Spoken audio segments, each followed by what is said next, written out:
Singing is the act of producing musical sounds with the voice, and augments regular speech by the use of both tonality and rhythm. One who sings is called a singer or vocalist. Singers perform music that can be sung either with or without accompaniment by musical instruments.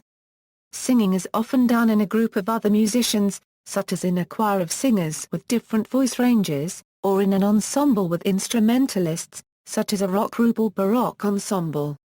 In many respects, human song is a form of sustained speech, and nearly anyone able to speak can also sing. Singing can be formal or informal, arranged or improvised. It may be done for pleasure, comfort, ritual, education, or profit. Excellence in singing may require time, dedication, instruction, and regular practice. If practice is done on a regular basis, then the sounds are said to be more clear and strong. Professional singers usually build their careers around one specific musical genre, such as classical or rock. They typically take voice training provided by voice teachers or vocal coaches throughout their careers. Voices. In its physical aspect, singing has a well-defined technique that depends on the use of the lungs, which act as an air supply, or bellows. On the larynx, which acts as a reed or vibrator. On the chest and head cavities, which have the function of an amplifier, as the tube in a wind instrument. And on the tongue, which together with the palate, teeth, and lips articulate and impose consonants and vowels on the amplified sound. Though these four mechanisms function independently, they are nevertheless coordinated in the establishment of a vocal technique and are made to interact upon one another. During passive breathing, air is inhaled with the diaphragm while exhalation occurs without any effort. Exhalation may be aided by the abdominal, internal intercostal and lower pelvic muscles. Inhalation is aided by use of external intercostals, scalenes and sternocleidomastoid muscles. The pitch is altered with the vocal cords. With the lips closed, this is called humming. The sound of each individual's singing voice is entirely unique, not only because of the actual shape and size of an individual's vocal cords but also due to the size and shape of the rest of that person's body. Humans have vocal folds which can loosen, tighten, or change their thickness, and over which breath can be transferred at varying pressures. The shape of the chest and neck, the position of the tongue, and the tightness of otherwise unrelated muscles can be altered. Any one of these actions results in a change in pitch, volume, timbre, or tone of the sound produced. Sound also resonates within different parts of the body, and an individual's size and bone structure can affect the sound produced by an individual. Singers can also learn to project sound in certain ways so that it resonates better within their vocal tract. This is known as vocal resonation. Another major influence on vocal sound and production is the function of the larynx, which people can manipulate in different ways to produce different sounds. These different kinds of laryngeal function are described as different kinds of vocal registers. The primary method for singers to accomplish this is through the use of the singer's formant, which has been shown to match particularly well to the most sensitive part of the ear's frequency range. Vocal registration. Vocal registration refers to the system of vocal registers within the voice. A register in the voice is a particular series of tones, produced in the same vibratory pattern of the vocal folds, and possessing the same quality. Registers originate in laryngeal function. They occur because the vocal folds are capable of producing several different vibratory patterns. Each of these vibratory patterns appears within a particular range of pitches and produces certain characteristic sounds. The term register can be somewhat confusing as it encompasses several aspects of the voice. The term register can be used to refer to any of the following: a particular part of the vocal range such as the upper, middle, or lower registers. A resonance area such as chest voice or head voice. A phonatory process, a certain vocal timbre or vocal color, a region of the voice which is defined or delimited by vocal breaks. In linguistics, a register language is a language which combines tone and vowel phonation into a single phonological system. Within speech pathology, the term vocal register has three constituent elements: a certain vibratory pattern of the vocal folds, a certain series of pitches, and a certain type of sound. speech pathologists identify 4 vocal registers based on the physiology of laryngeal function: the vocal fry register, the modal register, the falsetto register, and the whistle register. This view is also adopted by many vocal pedagogues. Vocal resonation. Vocal resonation is the process by which the basic product of phonation is enhanced in timbre and/or intensity by the air-filled cavities through which it passes on its way to the outside air.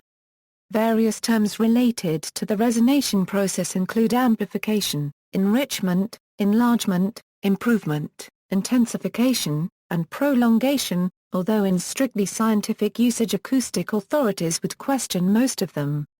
The main point to be drawn from these terms by a singer or speaker is that the end result of resonation is, or should be, to make a better sound. There are 7 areas that may be listed as possible vocal resonators. In sequence from the lowest within the body to the highest, these areas are the chest, the tracheal tree, the larynx itself, the pharynx, the oral cavity, the nasal cavity, and the sinuses. Chest voice and head voice. Chest voice and head voice are terms used within vocal music. The use of these terms varies widely within vocal pedagogical circles, and there is currently no one consistent opinion among vocal music professionals in regards to these terms. Chest voice can be used in relation to a particular part of the vocal range or type of vocal register. A vocal resonance area. Or a specific vocal timbre. Head voice can be used in relation to a particular part of the vocal range or type of vocal register or a vocal resonance area.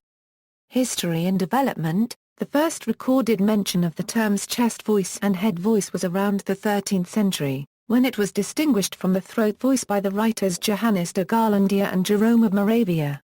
The terms were later adopted within bel canto, the Italian opera singing method, where chest voice was identified as the lowest and head voice the highest of 3 vocal registers, the chest, passaggio and head registers. This approach is still taught by some vocal pedagogists today.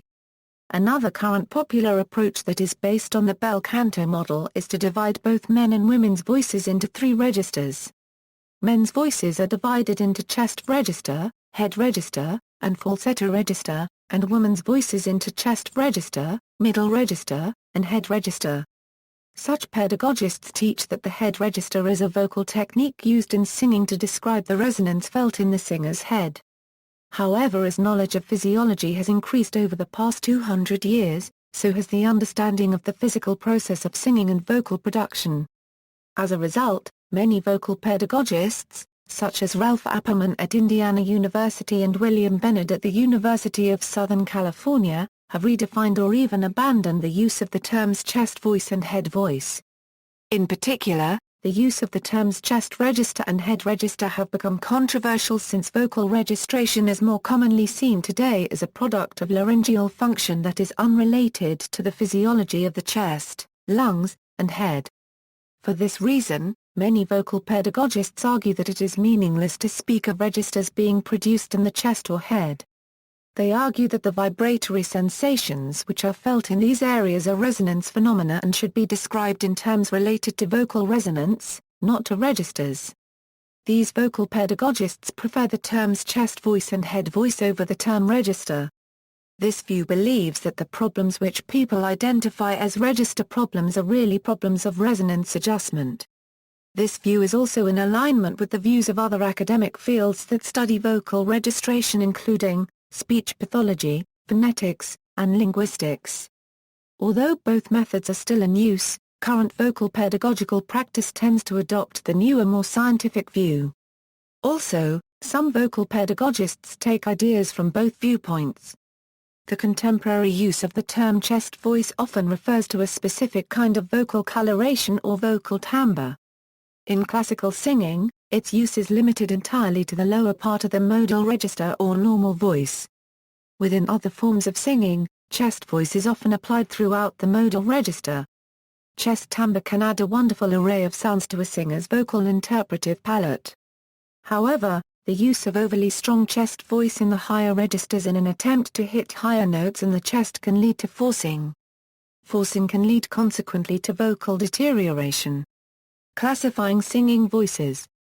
In European classical music and opera, voices are treated like musical instruments.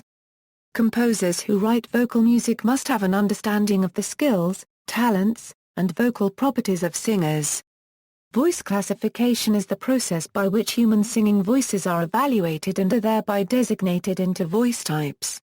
These qualities include but are not limited to vocal range, vocal weight, vocal tessitura, vocal timbre, and vocal transition points such as breaks and lifts within the voice.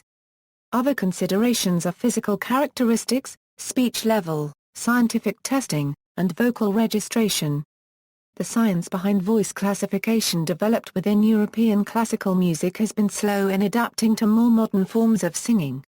Voice classification is often used within opera to associate possible roles with potential voices.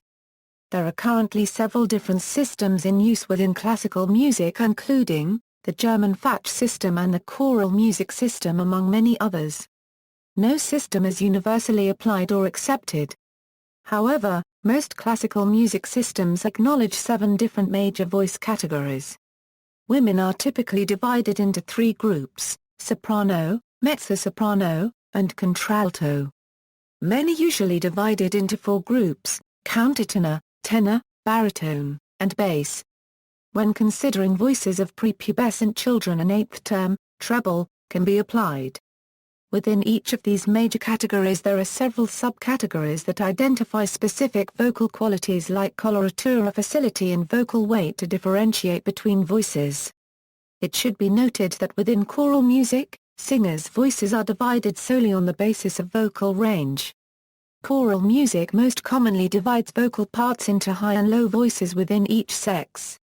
As a result, the typical choral situation affords many opportunities for misclassification to occur. Since most people have medium voices, they must be assigned to a part that is either too high or too low for them. The mezzo-soprano must sing soprano or alto and the baritone must sing tenor or bass. Either option can present problems for the singer, but for most singers there are fewer dangers in singing too low than in singing too high. Within contemporary forms of music, singers are classified by the style of music they sing, such as jazz, pop, blues, soul, country, folk, and rock styles. There is currently no authoritative voice classification system within non-classical music. Attempts have been made to adopt classical voice type terms to other forms of singing, but such attempts have been met with controversy.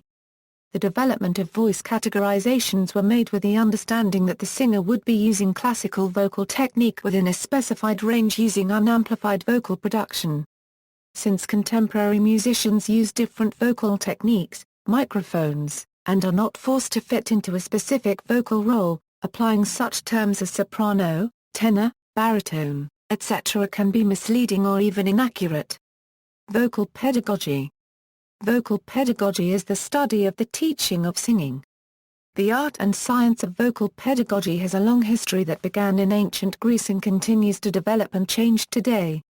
Professions that practice the art and science of vocal pedagogy include vocal coaches, choral directors, vocal music educators, opera directors, and other teachers of singing. Vocal pedagogy concepts are a part of developing proper vocal technique. Typical areas of study include the following: anatomy and physiology as it relates to the physical process of singing, vocal health and voice disorders related to singing, breathing and air support for singing, phonation, vocal resonation or voice projection, vocal registration, a particular series of tones, produced in the same vibratory pattern of the vocal folds, and possessing the same quality, which originate in laryngeal function, because each of these vibratory patterns appears within a particular range of pitches and produces certain characteristic sounds. Voice classification. Vocal styles. For classical singers, this includes styles ranging from lieder to opera. For pop singers, styles can include belted-out blues ballads. For jazz singers, styles can include swing ballads and scatting. Techniques used in styles such as sostenuto and legato, range extension, tone quality, vibrato, and coloratura. Vocal technique. Singing when done with proper vocal technique is an integrated and coordinated act that effectively coordinates the physical processes of singing. There are 4 physical processes involved in producing vocal sound: respiration, phonation, resonation, and articulation. These processes occur in the following sequence: breath is taken, sound is initiated in the larynx, the vocal resonators receive the sound and influence it, the articulators shape the sound into recognizable units. Although these 4 processes are often considered separately when studied, in actual practice they merge into one coordinated function. With an effective singer or speaker, one should rarely be reminded of the process involved, as their mind and body are so coordinated that one only perceives the resulting unified function. Many vocal problems result from a lack of coordination within this process. Since singing is a coordinated act, it is difficult to discuss any of the individual technical areas and processes without relating them to the others. For example, phonation only comes into perspective when it is connected with respiration. The articulators affect resonance. The resonators affect the vocal folds. The vocal folds affect breath control. And so forth. Vocal problems are often a result of a breakdown in one part of this coordinated process, which causes voice teachers to frequently focus in intensively on one area of the process with their student until that issue is resolved. However, some areas of the art of singing are so much the result of coordinated functions that it is hard to discuss them under a traditional heading like phonation, resonation, articulation, or respiration. Once the voice student has become aware of the physical processes that make up the act of singing and of how those processes function, the student begins the task of trying to coordinate them. Inevitably, students and teachers will become more concerned with one area of the technique than another. The various processes may progress at different rates, with a resulting imbalance or lack of coordination.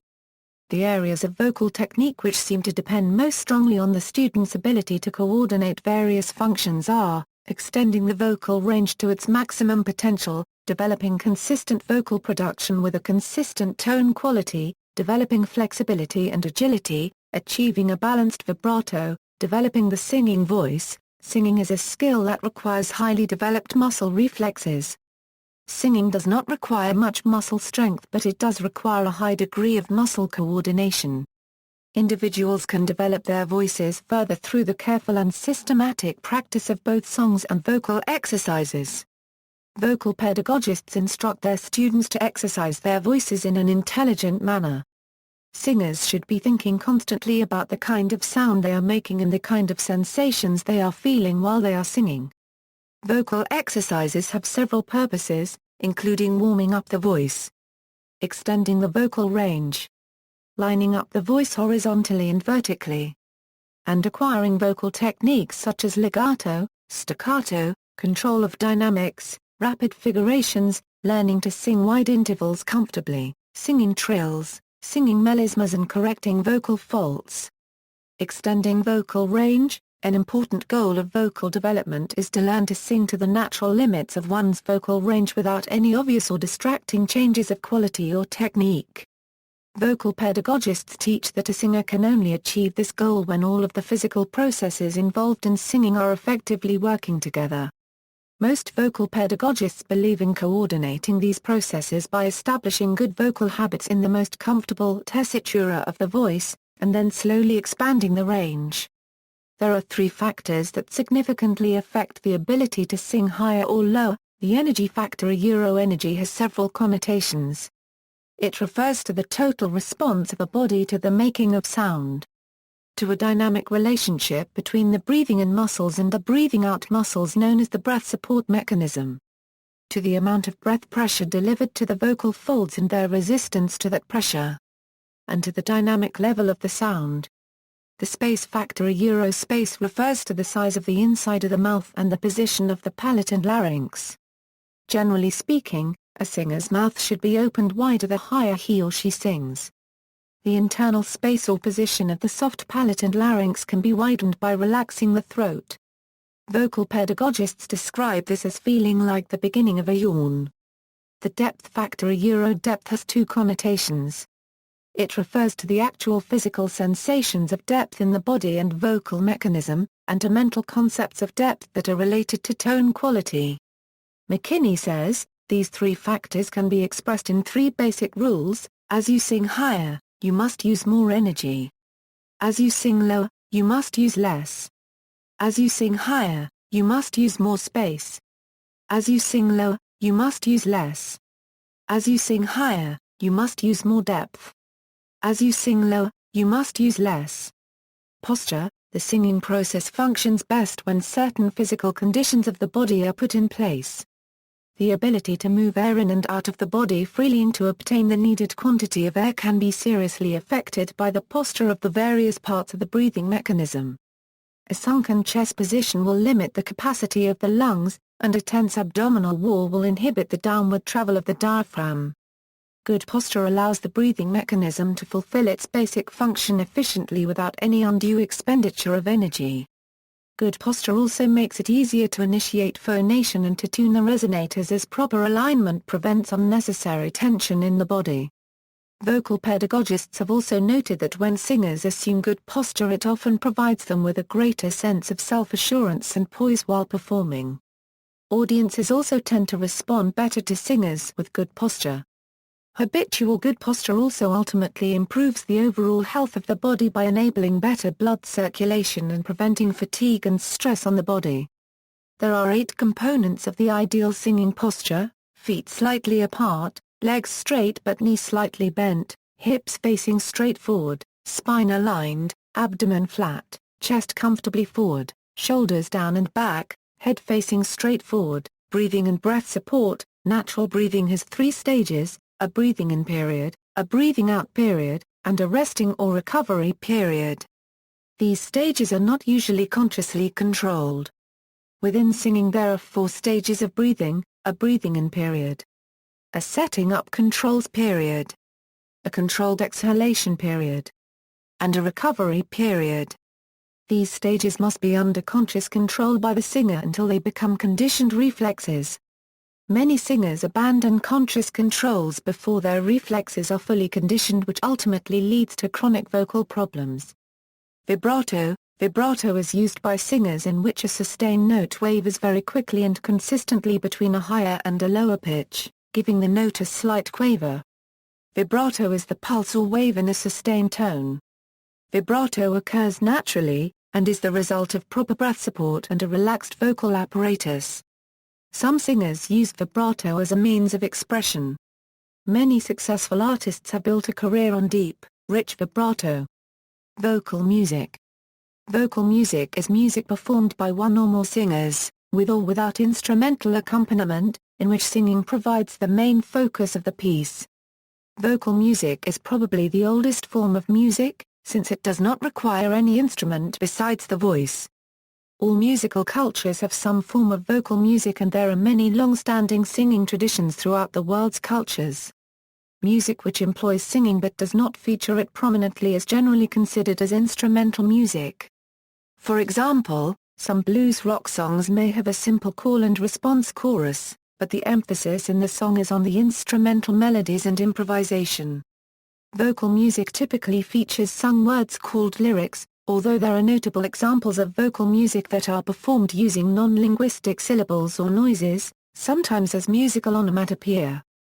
A short piece of vocal music with lyrics is broadly termed a song. Genres of vocal music. Vocal music is written in many different forms and styles which are often labeled within a particular genre of music. These genres include art music, popular music, traditional music, regional and national music, and fusions of those genres. Within these larger genres are many subgenres. For example, popular music would encompass blues, jazz, country music, easy listening, hip-hop, rock music, and several other genres. There may also be a subgenre within a subgenre, such as vocalist and scat singing and jazz. Popular and traditional music. In many modern pop musical groups, a lead singer performs the primary vocals or melody of a song, as opposed to a backing singer who sings backup vocals or the harmony of a song. Backing vocalists sing some, but usually not all, parts of the song, often singing only in a song's refrain or humming in the background. An exception is 5-part gospel a cappella music, where the lead is the highest of the 5 voices and sings a descant, and not the melody. Some artists may sing both the lead and backing vocals on audio recordings by overlapping recorded vocal tracks. Popular music includes a range of vocal styles. Hip-hop uses rapping, the rhythmic delivery of rhymes in a rhythmic speech over a beat or without accompaniment.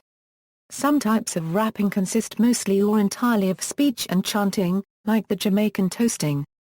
In some types of rapping, the performers may interpolate short-sung or half-sung passages. Blues singing is based on the use of the blue notisa euro note sung at a slightly lower pitch than that of the major scale for expressive purposes. In heavy metal and hardcore punk subgenres, vocal styles can include techniques such as screams, shouts, and unusual sounds such as the death growl. One difference between live performances in the popular and classical genres is that whereas classical performers often sing without amplification in small to mid-size halls, in popular music, a microphone and PA system are used in almost all performance venues, even a small coffee house. The use of the microphone has had several impacts on popular music. For one, it facilitated the development of intimate, expressive singing styles such as crooning, which would not have enough projection and volume if done without a microphone. As well, pop singers who use microphones can do a range of other vocal styles that would not project without amplification, such as making whispering sounds, humming, and mixing half-sung and sung tones. As well, some performers use the microphone's response patterns to create effects, such as bringing the mic very close to the mouth to get an enhanced bass response, or, in the case of hip-hop beatboxers, doing plosive P and B sounds into the mic to create percussive effects. While some bands use backup singers who only sing when they are on stage, it is common for backup singers in popular music to have other roles. In many rock and metal bands, the musicians doing backup vocals also play instruments, such as rhythm guitar, electric bass, or drums. In Latin or Afro-Cuban groups, backup singers may play percussion instruments or shakers while singing. In some pop and hip-hop groups and in musical theater, the backup singers may be required to perform elaborately choreographed dance routines while they sing through headset microphones. Careers in singing, the salaries and working conditions for vocalists vary a great deal. While jobs in other music fields such as music education tend to be based on full-time, salaried positions, singing jobs tend to be based on contracts for individual shows or performances, or for a sequence of shows. Since income from singing jobs can be unsteady, singers often supplement their performing income with other singing-related jobs, such as vocal coaching, voice lessons, or as working as a choral director in a church. Due to the large number of aspiring vocalists, it can be very competitive to get jobs in singing. Church choir soloists can make from $30 to $500 per performance. Performers in a community choral group can earn from $200 a year to $3,000 yearly. Members of a professional concert choral group can make $80 and up per performance. Singers who perform on radio or TV shows can make $75 and up per show on a local station and $125 and up per national network show.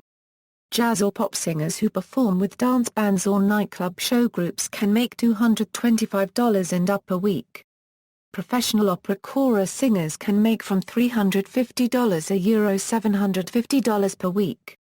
Opera soloists, for which the number of job openings is very limited, can make from $350 to $20,000 per performance for the most elite performers. Classical concert soloists, for which the number of job openings is very limited, have approximate earnings of $350 per performance and up. Singer Adele is reported to earn £41,000 per day. Aspiring singers and vocalists must have musical talent and skill, an excellent voice, the ability to work with people, and a sense of showmanship and drama. Additionally, singers need to have the ambition and drive to continually study and improve, because the process of studying singing does not end after an initial diploma or degree is finished. Even decades after finishing their initial training, professional singers continue to seek out vocal coaching to hone their skills, extend their range, and learn new styles. As well, aspiring singers need to gain specialized skills in the vocal techniques used to interpret songs, learn about the vocal literature from their chosen style of music, and gain skills in choral music techniques, sight singing and memorizing songs, and basic skills at the piano, to aid in learning new songs and in ear training or vocal exercises. In classical singing and in some other genres, a knowledge of foreign languages such as French, Italian, German, or other languages, is needed. Prior to college or university training, aspiring singers should learn to read music, study basic piano, and gain experience with singing, both in choirs and in solo settings. College or university degrees are not always required, but the equivalent training is usually necessary. Post-secondary training in singing is available for both classical and non-classical singers. In the classical stream, singing can be studied at conservatories and university music programs. Credentials that are available range from diplomas and bachelor's degrees to master's degrees and a Doctor of Musical Arts. In popular and jazz styles, college and university degrees are also available, though there are fewer programs. Once aspiring vocalists have completed their professional training, they must then take steps to market themselves to buyers of vocal talent, by doing auditions in front of an opera director, choir master, or conductor. Depending on the style of vocal music that a person has trained in, the talent buyers that they seek out may be record company A&R representatives, opera or musical theatre directors, choir directors, nightclub managers, or concert promoters. In addition, preparing a resume or CV listing their training and performance experience, singers typically prepare a promotional kit that includes professionally taken photographs, a CD or DVD with excerpts of vocal performances, and copies of reviews from music critics or journalists. Some singers hire an agent or manager to help them to seek out engagements and other performance opportunities. The agent or manager is often paid by receiving a percentage of the fees that the singer gets from performing on stage. Health benefits. Scientific studies suggest that singing can have positive effects on people's health. A preliminary study based on self-reported data from a survey of students participating in choral singing found perceived benefits including increased lung capacity, improved mood, stress reduction, as well as perceived social and spiritual benefits. However, one much older study of lung capacity compared those with professional vocal training to those without, and failed to back up the claims of increased lung capacity. Singing may positively influence the immune system through the reduction of stress. One study found that both singing and listening to choral music reduces the level of stress hormones and increases immune function. A multinational collaboration to study the connection between singing and health was established in 2009, called Advancing Interdisciplinary Research in Singing. Accents and singing. The speaking dialect or accent of a person may differ greatly from the general singing accent that a person uses while singing. When people sing, they generally use the accent or neutral accent that is used in the style of music they are singing in, rather than a regional accent or dialect. The style of music and the popular center region of the style has more influence on the singing accent of a person than where they come from. For example, in the English language, British singers of rock or popular music often sing in an American accent or neutral accent instead of an English accent. Singing in certain species. Scholars agree that singing is strongly present in many different species. Wide dispersal of singing behavior among very different animal species, like birds, gibbons, whales, and many others strongly suggests that singing appeared independently in different species. Currently there are about 5,400 species of animals that are known to sing. At least some singing species demonstrate the ability to learn their songs, to improvise and even to compose new melodies.